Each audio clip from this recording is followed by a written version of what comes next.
네, 오늘 말씀의 제목은 성령의 선물을 받으리니, 이런 말씀 제목 가지고 함께 말씀을 나누고자 합니다. 네, 우리 성도님들 눈에 이것이 어떻게 보이나요? 그냥 돌로 보이나요? 네, 저는 이 돌이 우리 세계 지도로 보이더라고요. 저는 이 돌이. 그래서 수석을 잘 하시는 그 목사님이 계시는데, 그 목사님께서는 또 너무나도 좋은 수석들을 많이 갖고 있습니다. 근데 제가 이 돌을 보면서 저에게는 이 돌이 세계 지도를 펼쳐놓은 것처럼 보입니다. 그랬더니까 그 목사님께서 저에게 이것을 선물로 주셨어요. 돈을.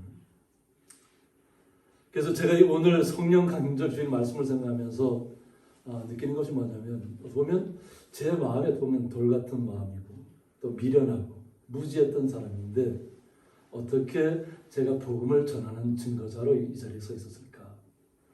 그것을 생각이 되니까 하나님의 기적 아니면 될 수 없는 일이더라. 오히려 세상적인 것에 더 밝았던 사람인데, 하나님께서 제 마음을 정말 변화시켜 주지 않으면 제가 이 길로 올 수 없는 그런 돌 같은 사람이었다는 거죠. 모태신앙임에도 그랬습니다.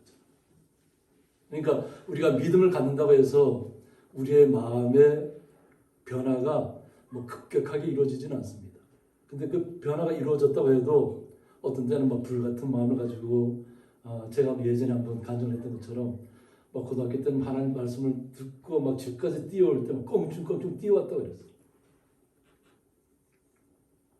주님이 그 말씀이 제 마음속에 불같이 나오고 제 마음을 기쁘게 하니까 껑충껑충 뛰어와 다녀왔는데, 그 후로 또 세상으로 나가고 사회 생활을 하다 보니까 언제 내 마음이 그랬냐 싶은 정도로 그냥 돌같이 내 마음이 닫혀버렸었던 거예요. 어떻게 보면 예수님의 제자들도 마찬가지였을 겁니다. 인간적으로 생각하면 그들은 예수님의 기적을 보고 메시아라는 것을 느꼈습니다.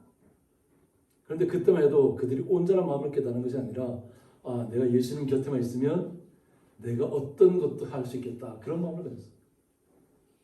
오히려 자신들이 예수님을 지켜주겠다고 했죠. 그래서 오히려 오늘 말씀에 어떤 설교를 베드로가 그냥 자신이 그냥 예수님을 지키겠다고 칼을 들었던 사람이에요. 그러나 그것 때문에 자신이 결국 실패하게 되죠. 결국은 예수를 부인하는 사람으로, 예수를 자신은 모른다고 부인하는 사람으로 바뀌었던 사람인데, 예수님께서 그 베드로와 같은 닫혀졌던 그들에게, 또 제자들에게 와서 마음을 만져주고 있다는 거죠. 그래서 오늘 이렇게 성경을 연구하는 사람들 보면, 마가의 다락방에 모였던 분들은 한 120명 정도가 모였다고 그래요. 그런데 그 마가의 다락방으로 봤을 때는 120명 정도가 모이면 그냥 어떤 빽빽한 공간, 그 공간이 굉장히 넓습니다. 넓음에도 불구하고 120명 정도가 모였다면 꽉 차는, 거기가 꽉 차는 곳인데, 성경을 연구하는 신학자들 입장에서는 예수님께서 다시 부활하시고 만난 분들이 사도 바울도 거기에 해당되지만 한 600여 명이 넘는다. 그런데 600여 명이 넘는 사람들 중에 결국은 예수님께서 성령을 기다리라고 했던 곳에 모였던 그 사람들은 한 120명 정도밖에 안 된다고 하는 거죠. 그러니까 실제적으로 그 모인 것을 봤을 때는 꽉 찼지만, 예수님을 만났던 사람 중에 다 그것에 성령을 자신들에게 임하게 해달라고 모이지 않았다고 하는 거죠. 그런데 그것이 6월절을 맞이하고 많은 사람들이 보통 77절이라고 합니다. 6월절부터 50일째 되는 날을 갖다가 얘기하는데, 그리고 이스라엘 백성들의 입장에서 봤을 때는 출애굽하고 나서 모세를 따라서 출애굽하고 나서 50일째 되는 날을 얘기합니다. 그래서 보통 77절이라고도 얘기하고 49일 다음째 되는 날을 그래서 오순절 날이라고, 성령이 임하는 날이라고 하는데, 그곳에 세계 각국에서 사람들이 다 모였다고 하는 거죠. 그러니까 유대인들이 세계 각지에 때로는 그 전부터 포로로 나가게 됐고, 또 세계 각지에 흩어졌잖아요. 또 박해를 당하고 나라를 빼앗기고 이런 과정을 통해서 세계 각지로 흩어져 있지만 그러나 6월절 때가 되면 항상 예루살렘으로 모였다고 하는 거죠. 그래서 사도행전 2장 1절에 보면 오순절 날이 이미 이르매 그들이 다 같이 한 곳에 모였다고 했습니다.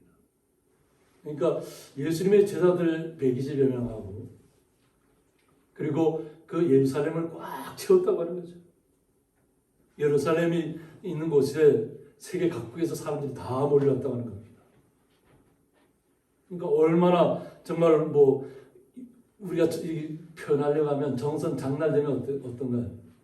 장날되면 사람 비집고 다니기가 힘들어요. 그래서 제가 집이 정선임에도 불구하고 장날에 한번 잘못 나가면 정말 다니기가 어려울 정도로 그 정도로 막 사람들이 붐빌 때가 있어요. 그러니까 아마 예루살렘도 아마 그런 정도까지 막 비었어요. 사람들이 너무나도 넘쳤다고 하는 거죠. 세계 각국의 사람들이 다 왔는데 갑자기 그들이 이상한 체험을 하게 된다는 거죠. 뭐냐면 예수님의 제자들과 함께 모여있던 120명의 사람들이 성령이 임하는 것을 불의 혀 같은 것이 내려와서 그들이 다 머리 위에 임했다고 했어요. 그러니까 불이 자신들 머리에 떨어졌다는 거죠. 임했다고 하는 거죠. 그러면서 그들이 자신들이 하나님 앞에 무언가를 이야기하고 하는데 자신들은 어떤 이야기를 하는지 모를 수도 있습니다. 방언이 나왔다는 거죠.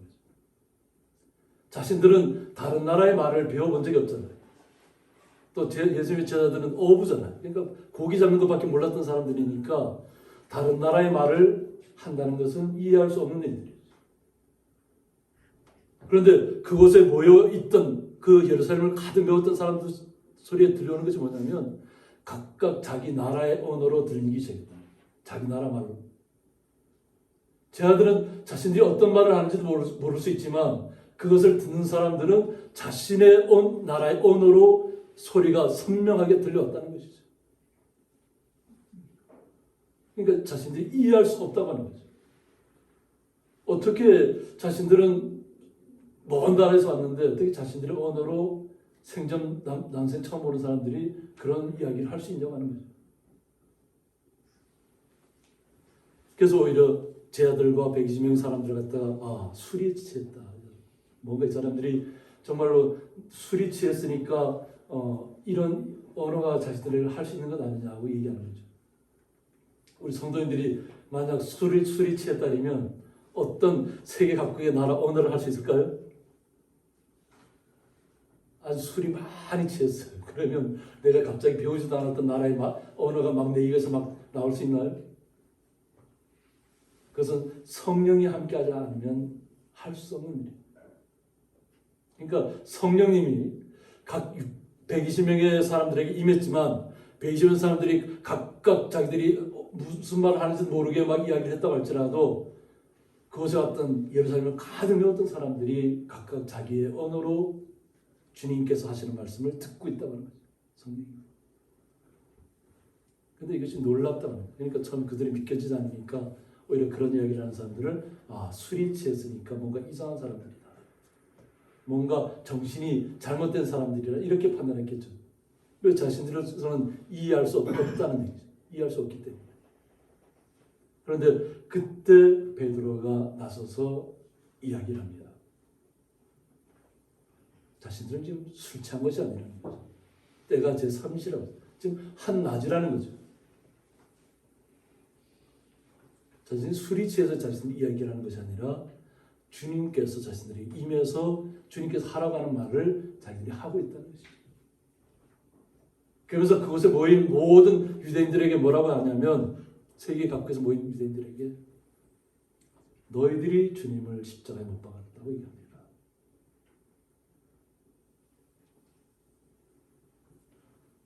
어두우면 이해되지 않는 이야기 될 수 있어요.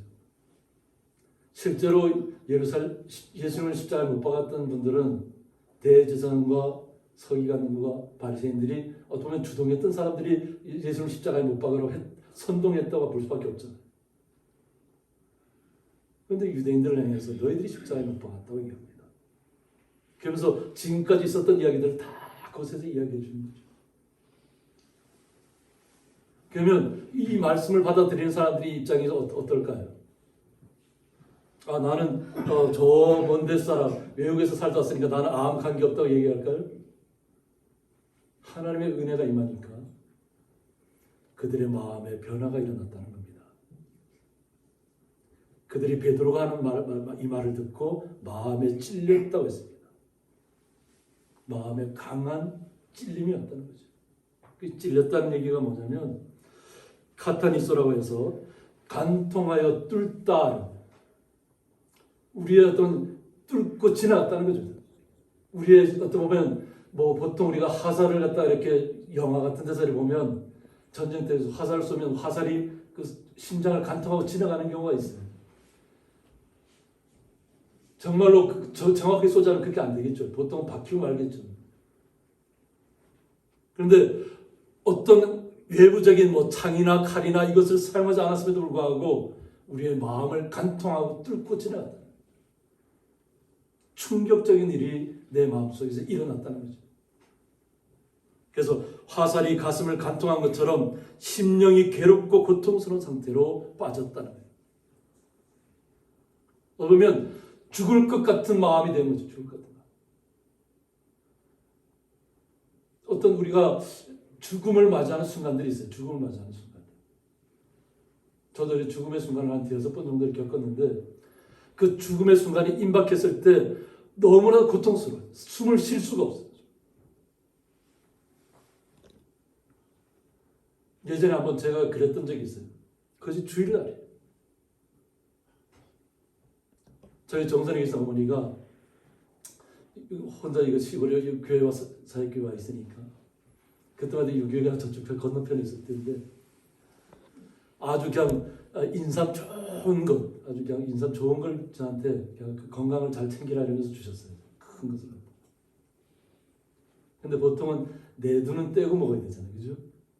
내 눈을 떼고 먹어야 되는데 제가 그걸 모르고 그냥 어머니가 주신 거니까 그냥 꿀에다가 찍어서 그걸 갖다가 주일날 아침에 그걸 먹었어요. 그러고 나서 예배를 딱 하기 시작하려고 하는데 그 다음부터 제가 죽을 것 같은 시간 찾아. 숨을 쉴 수가 없어요.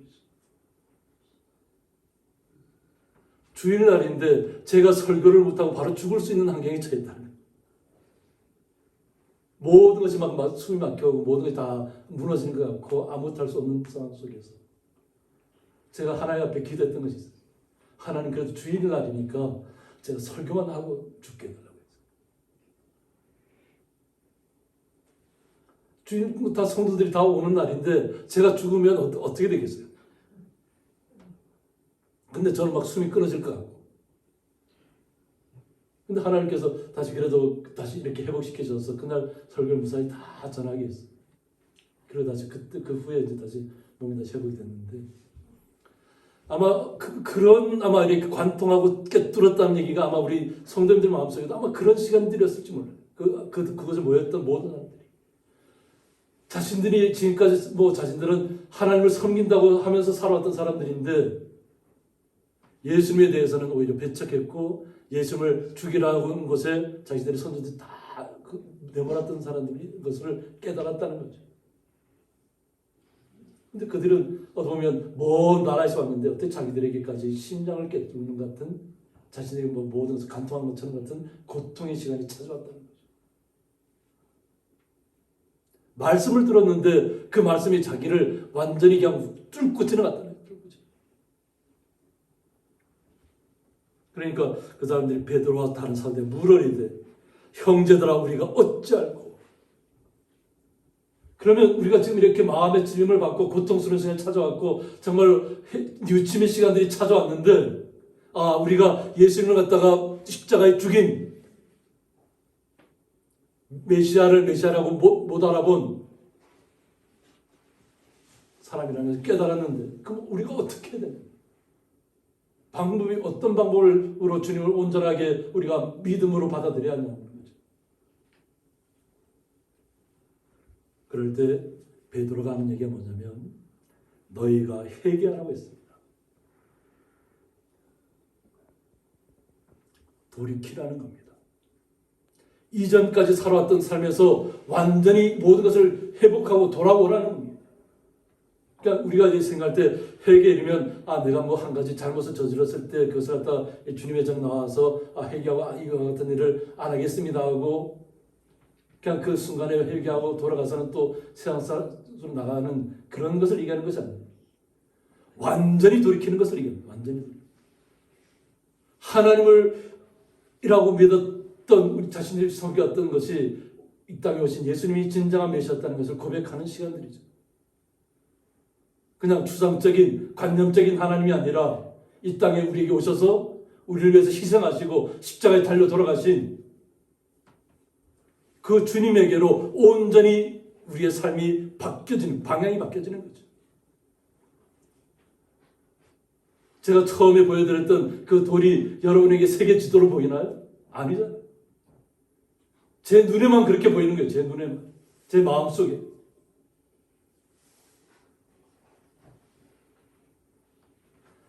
우리가 주님 앞에 돌아왔을 때는 이전의 모든 것이 다 새롭게 바뀌어지는 시간을 맞이해요. 그것이 세계입니다. 이전에 내가 지금까지 내 관념적으로 생활해왔던 그 모든 생활 패턴을 완전히 주님께로 바뀌는 것을 말합니다. 주님께로 돌이키는 것을 말합니다. 이것이 세계입니다. 그리고 각각 예수 그리스도의 이름으로 세례를 받으라고 했습니다. 어느 부모가 잘 믿음을 가졌다 해서 그 아들이 믿음을 유지하는 것이 아니라 아들이 좋은 믿음을 가졌다 해서 어머니가 그 믿음을 회복하는 것이 아니라 어머니는 어머니대로 아들은 아들대로 각자 자기가 다 스스로 주님에게 성령을 받아야 된다는 거죠. 내가 주님의 자녀라는 것을 스스로가 깨달아야 된다는 거죠. 어쩔 수 없이 부모님이 믿으니까 그냥 어때 모태신앙이니까 억지로 끌려가서 믿는 믿음은 그것을 믿음이라고 말할 수 없어요. 어머니는 어머니의 믿음이 있고 아들은 아들의 믿음이 있다는 것이에요. 그러니까 스스로가 주님 앞을 어떻게 받았냐, 주님을 영접했냐에 따라서 우리의 삶이 바뀌어지는 거라. 그리고 예수님의 이름 앞에 세례를 받으라는 거죠. 그리고 제사함을 받으라고 했습니다. 주님을 영접하면 우리의 죄가 사해진다는 것입니다. 우리가 성령을 받고 주님의 사랑으로 바뀌는 것에서 끝나는 것이 아니라 주님을 믿는 그 순간에 우리가 지었던 모든 죄가 사해진다는 것이에요. 예수님의 이름으로. 그러니까 돌이키라는 것이 얼마나 크고 역사적인 일인지 모릅니다. 우리의 생애에 있어서 나의 전생애를 통해서 나에게 주님이 한번 오셨다는 것은 충격적인 일이죠. 세상 그 어떤 것도 감당할 수 없는 일이에요. 우리는 제사함을 받았다는 것이에요. 하나님의 자녀가 되었다는 것이에요. 이것이 그 당시에 유대인들에게서부터 비롯되었다는 것입니다. 그래야 하면 성령의 선물을 받을 것이다. 우리가 돌이켜야 된다는 것이죠. 이전의 삶에서 완전히 돌이키고 그리고 스스로 각자 개인이 예수님의 이름으로 세례를 받고 주님 앞에 나와서 제사를 받으면 성령을 선물로 받는다는 것이죠. 성령이 우리에게 선물로 주어졌다는 것이죠. 이것이 주님께서 살아있는 성령입니다. 그래서 성을 갖다 푸시케라고 하는데 살아있다는 거죠. 생명이 있다는 거죠. 주님의 온전한 성령은 우리에게 살아 숨쉬는 것이에요. 단지 이름만의 성령이 아니라는 거죠. 우리의 삶 속에서 생동하고 있다는 거죠. 생명력을 갖고. 이것이 주님께서 우리를 향하신 뜻이에요. 우리가 성령을 선물로 받았으면 이것이 유대인들에게서 또 각 나라에 흩어져 있던 뿔뿔이 흩어져 있던 그들에게 주님께서 역사하셨다는 거죠. 그래서 이 말씀이 약속이라는데 이 약속은 너희와 너희 자녀와라고 했습니다. 베드로가 하는 얘기가 뭐냐면 이 약속, 하나님께서 성령을 선물로 주시겠다는 약속. 이 약속은 너희와 너희 자녀와 모든 먼 데서나 세계 각국에 흩어져 있는 모든 사람들에게도 다 해당된다고 하는 거죠. 그 당시에는 유대인들에게 그것을 보였던 정말 진정으로 하나님을 섬긴다고 하는 유대인들에게 임했던 주의 성령이 모든 먼 데 있는 사람에게까지도 전파될 것을 이야기하고 있습니다. 그것이 바로 우리 성도님입니다. 어떤 해석하기에 따라서 그들은 자신들 이스라엘 백성들에게는 유대인들에게는 자신들만의 하나님이라고 생각하기 때문에 세계 각국에 있는 모든 유대인들에게 자신들이 주의 성령이 임한다 이렇게 해석할 수도 있어요. 유대인들 입장에서. 그러나 하나님의 성령은 세상 곳곳 어느 곳에 있든지 주님의 이름을 믿고 돌이켜서 주 영접하는 모든 사람에게 해당된다는 얘기예요. 곧 주 우리 하나님이 얼마든지 부르시는 자들에게 하신 것이라고 했습니다. 얼마든지 하나님께서 이것은 하시는 것이 일이라는 거예요. 예수님께서 성령을 통해서 우리를 부르신 목적이 우리의 삶을 완전히 주님의 사랑으로 바꾸는 겁니다. 세상에 매이지 말고 세상의 강박감에 시달리지 말고 오직 주님만 바라보고 이 땅에서 나아가라는 것입니다. 우리의 삶을 주님께서 주관하시겠다는 것입니다. 우리 성도님 한 분 한 분이 주님의 성령이 임했다고 하는 것입니다. 그리고 날마다 나갈 때 주님께서 나와 함께 나가는 것입니다. 나 혼자만 나가는 것이 아니라 내가 가는 모든 길에 주님이 나와 동행하시고 주님께서 우리의 성경을 통해 보면 우리가 말할 때 무슨 말 할지 미리 생각하지 말라고 얘기해요. 때가 되면 그 시각에 맞는 언어를 우리에게 주시겠다는 거예요. 성령을 통해서. 그러면 거기에 때에 맞는 말을 우리가 하라는 거지. 미리 내가 저 사람이 어떤 말씀을 통해서 내가 저 사람을 변화시킬까? 내가 어떻게 전도를 할까? 이런 생각을 하지 말라는 거지. 오직 주님 앞에 기도하시고 내가 은혜를 받았으면 그냥 은혜 받은 대로 우리 삶 현장으로 나가서 그냥 우리 주님께 나에게 주신 은혜를 실천하면 돼요. 그러면 주님께서 우리를 통해서 많은 사람들을 변화를 시켜주시겠다는 거예요. 그것은 주님께서 택하시는 사람들에게만 주님께서 부르시는 사람들에게 해당된다는 얘기예요. 그러면서 오늘 베드로가 한 얘기가 또 여러 말로 확증하며라고 했습니다. 확증이라는 얘기가 뭐냐면 디에마르티라토라고 해서 입증하다, 증거하다 해서 파생된 말이라고 합니다. 입증하다, 증거하다. 그래서 여기 뭐냐면 엄숙히 증언하다. 그냥 지나가는 말로 하는 것이 아니라는 거예요. 성령이 베드로에게 임했고 120명이 임했는데 이 성령이 지금 이 말씀을 받아들인 베드로의 설교를 듣는 사람들이 다 거기에 감동받고 있다는 것이에요. 그들에게 엄숙하게 이해한다. 엄숙하게. 그리고 확언이죠. 정확하다는 거죠. 확실한 언어로 분명하게 이야기하고 있다. 그러면서 준엄이 항의하다, 경고하다. 그러니까 하나님의 말씀을 전할 때 그냥 믿으면 믿고 말라 말라 이런 식이 아니라 이 말씀이 우리에게 임했을 때는 우리의 삶이 변하지 않으면 정말 충격적인 일들이 우리에게 나타나는 것을 이야기하는 경고입니다. 그러니까 이 땅의 삶에서만 매이지 말라는 겁니다. 하나님의 나라를 바라보라는 것입니다. 하나님의 나라를 바라보면 우리가 이 땅에 어떤 어려움도 다 이겨낼 수 있다는 것을 주님께서 우리에게 책임져 주시겠다는 얘기예요. 그러니까 두려워하지 말고 확증하라는 거죠. 우리 스스로. 경고를 받아들였을 때 마음에 정말 심장을 간통하는 것처럼 화살이 우리를 뚫고 지나가는 것처럼 우리의 마음의 변화가 일어나야 된다는 거예요. 이것을 베드로가 오늘 강력하게 이야기하고 있는 거죠. 그러면서 구원하라고 했는데 그러면서 하는 얘기가 뭐냐면 이 패역한 세대에서 구원을 받으라. 패역한 세대. 그러니까 베드로가 갑자기 어디에서 이런 강력한 이야기가 나오게 되죠. 예수님께서 끌려갔을 때 자기는 예수를 모른다고 부인했던 사람인데 자기는 예수님하고는 아무 관계없는 사람이라고 부인했던 사람인데 갑자기 어떻게 이런 강력하게 경고를 하는 설교를 할 수 있습니까? 주님께서 그에게 임했다는 120명이 임했던 그 성령이 베드로에게도 강력하게 임해서 베드로에게 말씀하라고 얘기하고 있다는 것입니다. 그래서 지금 그 유대인들을 향해서 뭐라고 하냐면 너희들은 패역한 세대라는 패역한 세대. 스콜리오스라고 하는데 비뚤어졌다는 거죠. 구부러진 진실을 거부하고 항상 왜곡되게 받아들이는 사악한 신령 상태입니다.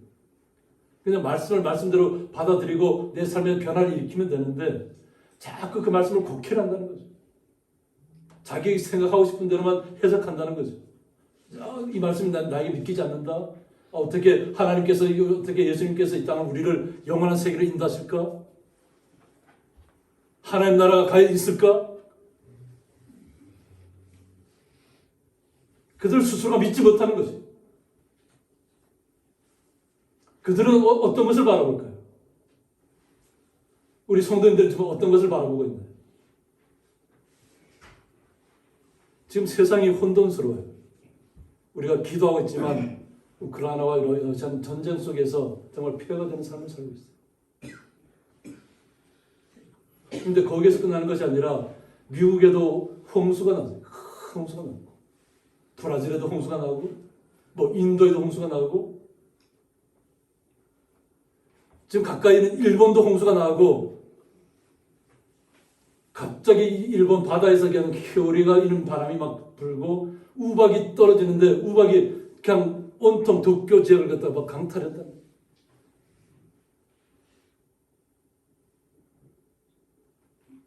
우박이 그렇게 내린 것을 그들도 처음 느껴보는 것처럼 느끼고 있다는 거죠. 창문이 깨지고 유리창 창문이 깨지고 모든 파손시키는 일들이 일어나고 있다는 것이. 하산수가 샘솟고 있고. 또 가물은 지역은 어떤가요?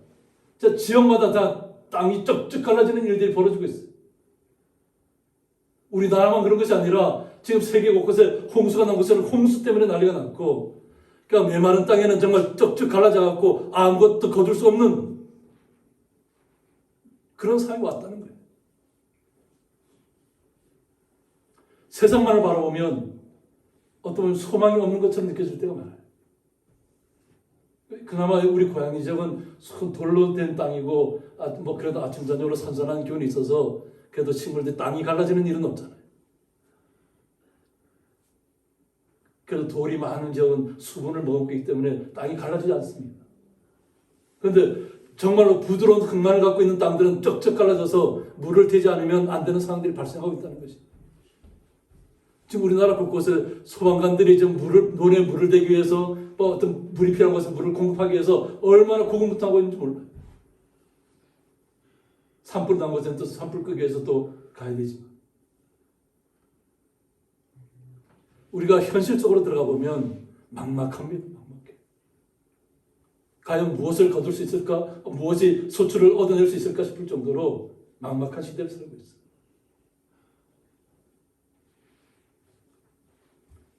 우리는 주님의 사람이라는 것을 잊지 마시기 바랍니다. 말씀을 받아들일 때 그 말씀이 나를 살리는 말씀으로 온전하게 믿으셔야 될 줄 믿습니다. 그리고 나의 삶의 모든 패턴을 바꾸셔야 될 줄 믿습니다. 나에게는 누가 있어요? 성령이 임해 있으면 주님께서 우리와 함께 하신다는 얘기죠.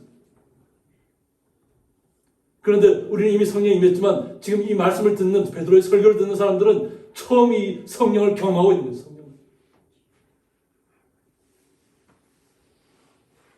이것이 비유로 적당하지는 않은지 모릅니다.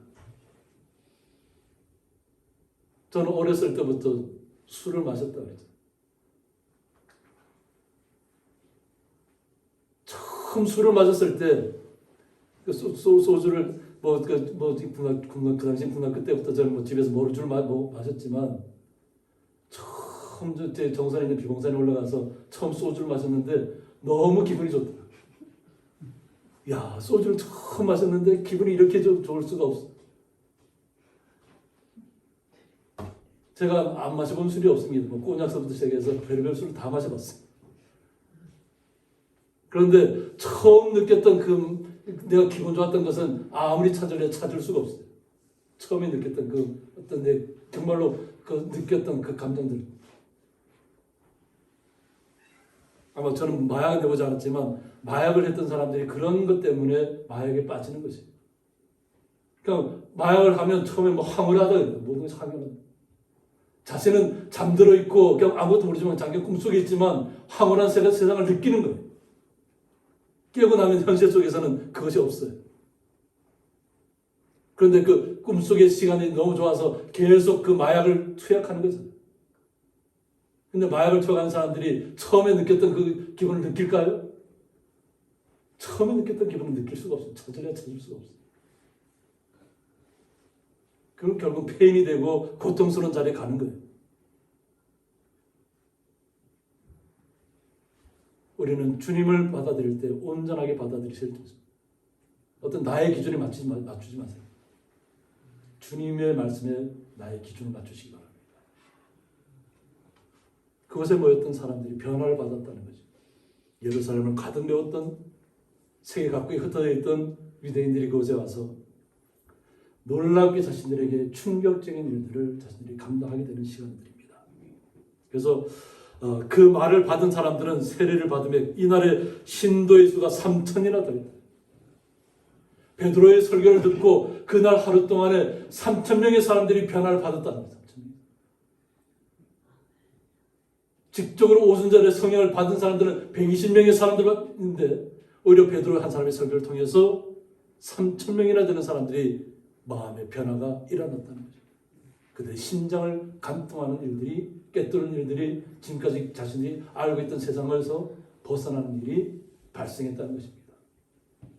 그러니까 그 당시에 세계 각국에서 왔던 사람들이 3,000명이나 변화를 받았으니까 이 사람들이 오순절 날이 지나고 난 다음에 각자 자기들이 나라로 돌아갔을 때 그들의 마음에 어떤 변화가 일어났을까? 충격적인 변화가 일어났습니다. 그래서 제가 평촌에 있을 때 같이 그 사역했던 성교사님이 지금은 이스라엘에 있다가 지금 레바논에 가 있는데 그분이 페이스북에다 이렇게 올린 거 보니까 이스라엘에서는 또 코로나 때문에 또 레바논으로 갔는데 레바논에 사는 무슬림, 거기 그 태반이 무슬림이잖아요. 그러니까 기독교인들은 0.00 몇 프로밖에 안 돼요. 그런데 그들이 세계 교회가 연합해서 이렇게 그 산 위에 있는 이렇게 야외에 나와서 예배 드리는 모습을 영상으로 해서 이렇게 올렸더라고요. 길갑 산지에서. 그러니까 일몰이 되는 시간에 세계 교회가 모였습니다. 근데 뭐 인원수야 세계 교회가 모였다 해도 많지 않아요. 그런데 하나님께서는 그런 분들을 사용하고 계시더라고요. 그분들이 찬양을 드릴 때 얼마나 기쁨으로 주님 앞에 드립니다. 어쩌면 레바논에서 0.00 몇 프로의 사람들이 어쩌면 무슬림 세계 속에 살아간다는 것이 얼마나 외롭고 고통스럽겠어요. 그런데 그들이 모인 사람들이 얼마 되진 않지만 그들이 기쁨으로 주님을 찬양하고 있다. 이처럼 성령을 받은 사람들이 세계 곳곳에 흩어져서 주님을 찬양하고 주님의 이름을 나타내는 것입니다. 그런 과정을 통해서 우리에게까지 복음이 전파되어 온 것입니다. 우리에게 복음이 전파되어 오기까지 제가 이렇게 몇몇 설교를 통해서 얘기했지만 죽음의 순간들 우리 선조들이 넘어서 우리에게 복음이 온 것입니다. 결국 쉽게 온 거잖아요. 그들이 그러고 나서 사도의 가르침을 받아서 서로 교제하고 떡을 뗐다고 했습니다. 그때부터 코이노니아 공동체가 시작됐다는 거예요. 서로가 서로를 위해서 섬기는 거죠. 많이 가진 사람 많은 것을 잘 가져 나와서 함께 나누는 것이 주님의 말씀이 자신들에게 임하니까 주의 성령이 임하니까 그들의 삶이 완전히 바뀌어지는 거예요. 그러니까 기독교인들이 세계 각국에 흩어져서 얼마나 박해를 많이 받았는지 몰라요. 지금의 어때 터키 지역에 가면 카파도키아라는 곳에 가면 땅굴이 그거 다 산인데 우리나라 같은 산이 아니잖아요. 근데 암벽으로 된 산이에요. 근데 그곳에 지하에 다 집을 지어요. 산 밑에 다 집이 있는 거예요. 왜 그렇게 집을 지었을까요? 잡으러 오면 피해 나갈 곳을 그 지하로 통해서 피해 다니는 거예요. 미로같이 돼 있어요. 그 넓은 보면 광야 같은 어떤 산맥 지역인데 그 넓은 땅 밑에 다 집들이 있어요. 돌을 파내서 집을 다 지어놨어요. 근데 그곳에 있는 산은 우리나라처럼 뭐 강한 그런 돌이 아니라 사람들이 이렇게 나무라든가 뭘 이렇게 해서 파내면 파지는 그런 돌들이. 그런데 그 집들을 짓기까지 얼마나 많은 시간들을 투자했겠어요. 주님을 영접하고 자신들이 주님을 고백하면서 자신들을 박해한 사람들에게서 삶을 이겨내기 위해서 얼마나 힘든 세월을 보냈겠어요. 그래서 그들에게는 기쁨이 있었다는 겁니다. 그런 분들의 기쁨이 있었기 때문에 지금 우리에게까지 복음이 전달해 오는 것이. 그러면서 그들이 오로지 기도하기를 힘썼다고 했습니다.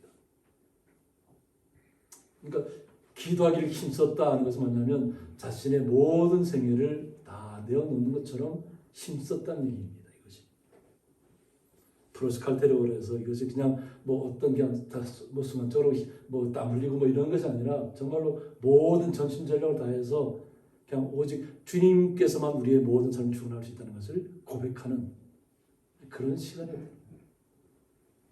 그래서 제가 이 말씀을 하면서 제가 해결을 많이 합니다. 제가 왜 그러냐면 우리 성도님들한테 우리가 어느 곳에 있든지 다 우리가 숨 쉬는 것조차 기도라고 했잖아요. 뭐 소리를 내서 기도할 수도 있고 침묵한 묵상하면서 기도할 수도 있고 어느 방법이든지 다 할 수 있어요. 근데 그렇게 하다 보니까 그냥 제가 어느 순간 육성으로 막 소리 내서 하는 기도가 사라지고 없더라고요. 정말로 간절할 때는 정말 주님 앞에 온전하게 메어 달려서 좀 많이 모든 것을 토로하는 시간들을 가져야 되는데 그냥 기도는 항상 언제 어디서나 우리가 살아 숨쉬는 것조차도 기도라고 제가 얘기하다 보니까 어느 순간에 제게 막 하나님 앞에 간절함이 사라지고 없더라고요.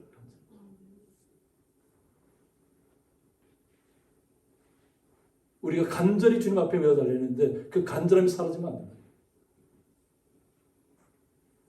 이것이 주님께서 우리를 향하신 뜻입니다. 그래서 주님의 그 성령을 받아들이면 삶의 변화가 일어나는데 사도행전 26장 18절에 보면 그 눈을 뜨게 한다고 했습니다.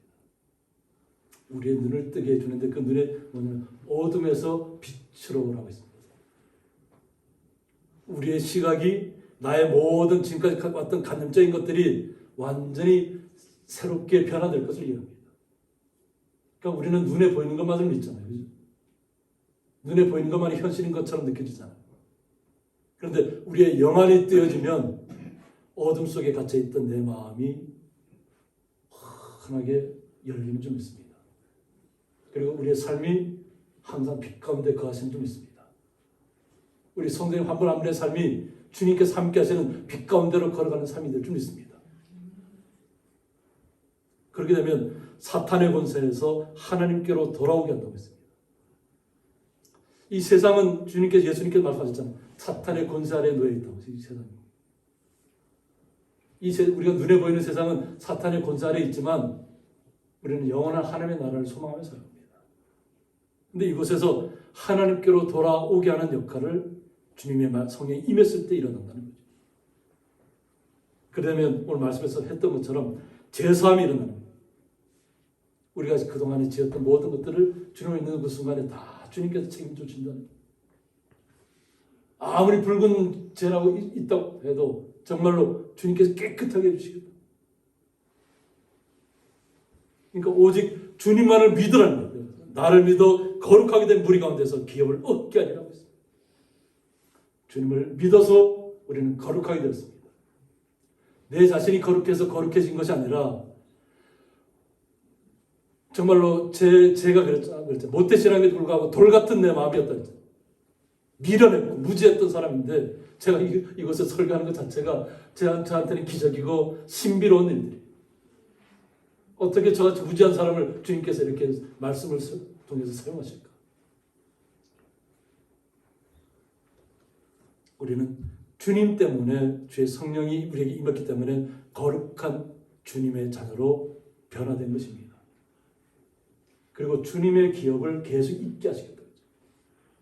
우리 한 분 한 분이 주님의 기업이 되었다는 것입니다.